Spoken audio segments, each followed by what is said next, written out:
A little over a year ago, I canceled my Netflix subscription, and instead of picking from one of the dozen other streaming services that are out there, I instead got one of these. This is a pair of rabbit ears, a TV antenna, and before you ask, yes, TV via antenna is still available in 2025. Today, I want to talk all about using an antenna in 2025. How much does it cost? What's it like setting it up? And is it any good anyway? But first, if you don't know me, I'm Spencer, and I like to talk about simple living, frugality, and digital minimalism. Let's get into it. So one of the first videos I ever made on this channel were talking about my rabbit ears. I had probably just got them in the last 6 months or a year at that point, and I was very happy to have them. I love retro technology, and I'm very nostalgic for the 90s when I grew up, so I have a little tube TV and a VCR to go with it. And I assume, like most of you, I didn't know that antennas were still a thing in the 2020s. I honestly thought that antennas were one of those things that were left way behind in the 1900s. But boy oh boy was I wrong. It turned out there's an entire community of people interested in this,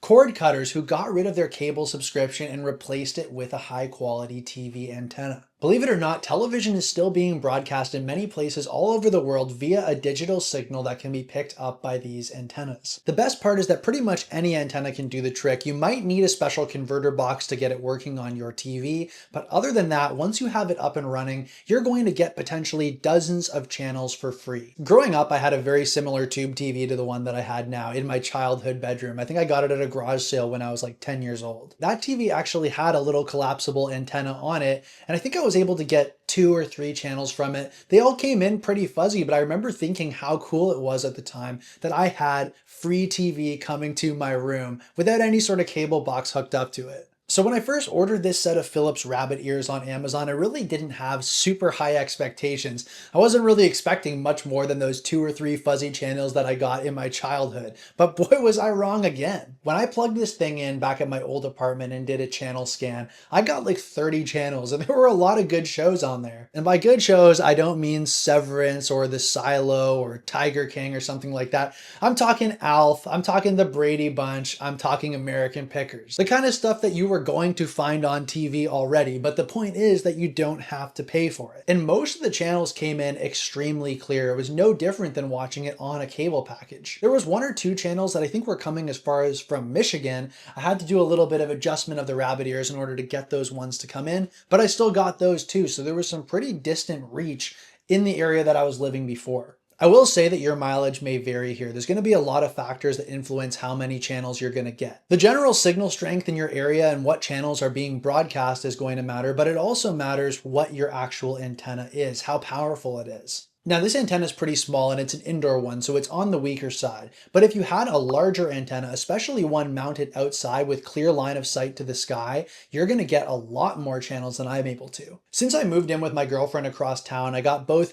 fewer channels and also a completely new set of channels. Fun fact that you probably didn't know, the CN Tower, that iconic tower in Toronto that looks like a needle, is a broadcast antenna. Because that tower is so tall, it makes it the perfect thing to broadcast channels over the air. So living over here, I'm getting a lot more local programming like CBC, CTV, and TVO, which I appreciate because I get an option to get the news. I also get a lot of the bigger programs that happen like the Grammys, the Oscars, and the Super Bowl. And TVO is honestly one of my favorites because I get a lot of educational documentary programming at night, and I just love that. In fact, one night I was flipping through channels on the antenna to see what was on, and the TV show that I work on was being broadcast. It's a Canadian show as well. If you want to try out one of these for yourself, what you're going to need is the antenna itself, and you might not need anything else depending on your TV. Most antennas are sold as digital antennas now and are meant to work on modern digital TVs. But because I have an older analog tube TV, I found that I needed a digital to analog converter box in order to get my antenna to work. Digital to analog converters convert the signal so it's able to work on your television, and if you have an older TV, you're probably going to need one. Those run about 30 to 50 bucks, but you can also get them secondhand. I was just at a Salvation Army a couple of days ago, and I got this digital to analog converter on sale for 75 cents. Once again, if you have a newer TV, and most likely living in 2025 you do, you probably won't even need to get a digital to analog converter.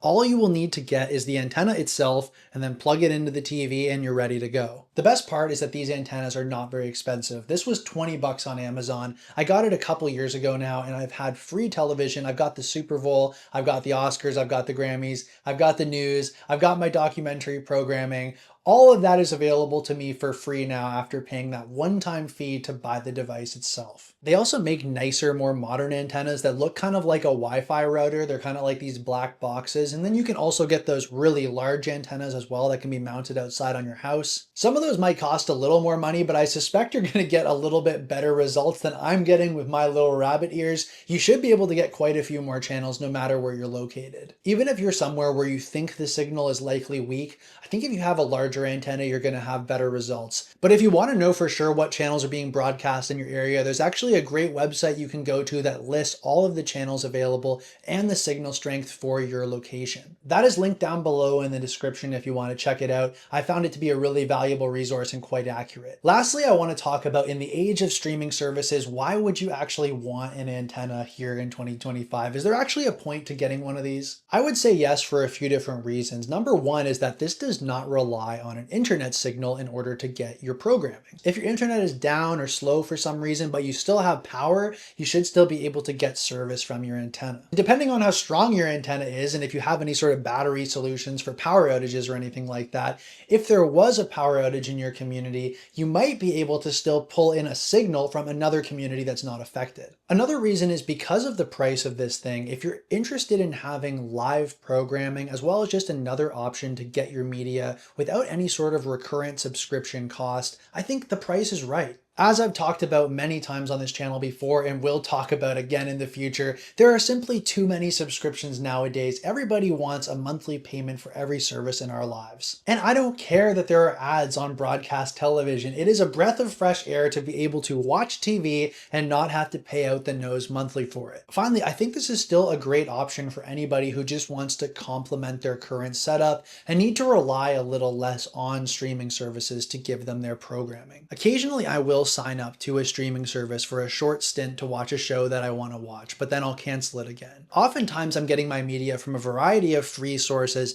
be that the public library, YouTube, free streaming services like Tubi or Pluto, or my antenna. And that's where I come back to the why not factor of the antenna again. For $20 a couple years ago, I got this great option that offers me another way to watch live television and programming if I wish, and I don't have to pay a recurrent fee to do so. I used to think like a lot of other people and think that I was just going to be paying for these streaming services for the rest of my life, just like a cable package, that it was going to be a way of life for me. But the fact of the matter is there's a lot of great free Netflix and streaming alternatives available to you, things like this antenna that you can just pay for once or you may not have to pay for at all, and it gives you that programming without the monthly fee. And yes, there is ads just like you would find on normal television, but do some push-ups or something in the ad break. Do something productive. We don't need to sit on the couch watching TV all the time anyway. This is just something that I like to flip to once in a while, watch a little bit of news, watch a little bit of a special event or a documentary program. I don't do it all the time, and I don't have to because I'm not paying for it monthly.